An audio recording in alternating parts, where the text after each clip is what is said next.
बिहार के पूर्व डीजीपी गुप्तेश्वर पांडे अक्सर चर्चा में रहते हैं अध्यात्म को लेकर, और पिछले दिनों राजनीति में जब उनकी चर्चा हुई तो कहीं ना कहीं वो बिहार की राजनीति में कदम रखने ही वाले थे। एंड मौके पर मुख्यमंत्री नीतीश कुमार की तरफ से यूँ कहें तो धोखा मिला, तो गुप्तेश्वर पांडे अब कथा वाचन करते हैं।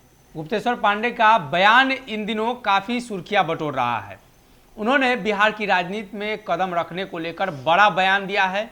आपको बता दें कि वो वीआरएस लेकर बिहार की राजनीति में बक्सर से चुनाव लड़ने वाले थे, लेकिन गठबंधन के तहत सीट इधर उधर हुआ और गुप्तेश्वर पांडे चुनाव नहीं लड़ पाए।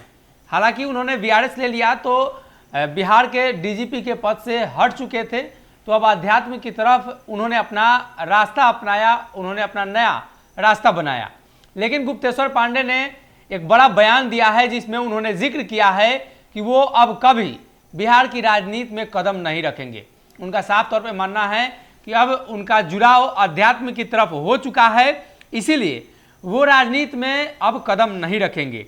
साथ ही साथ गुप्तेश्वर पांडे ने ये भी कहा है कि इस पर पहले ही वो दो टूक कर चुके हैं, जीवन में कभी भी इस क्षेत्र में नहीं जाऊंगा, साथ ही इसमें मेरा दूर दूर तक का रिश्ता नहीं है, अध्यात्म ही मेरा सब कुछ है। भौतिकवादी युग में जीवन को सुंदर बनाने के लिए हर वर्ग के लोगों को अध्यात्म से जुड़ना चाहिए। पुलिस प्रशासन वर्ग को तो इससे अधिक जुड़ाव होना चाहिए। साथ ही साथ गुप्तेश्वर पांडे ने कोसी के लोगों की तारीफ करते हुए कहा कि सहरसा में हजारों की संख्या में लोग भागवत कथा सुनने पहुंच रहे हैं।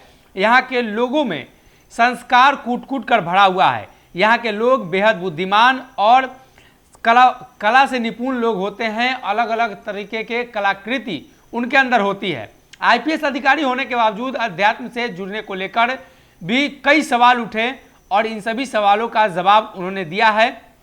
कहा है कि इससे आत्मा को संतुष्टि मिलती है और जीवन में शांति मिलती है। गुप्तेश्वर पांडे ने राजनीति में आने के तमाम कयासों को एक बार फिर से विराम लगा दिया है और उनका मानना है कि अब वो अध्यात्म की तरफ ही रहेंगे और इस क्षेत्र से उनका दूर दूर तक का कोई रिश्ता नहीं है।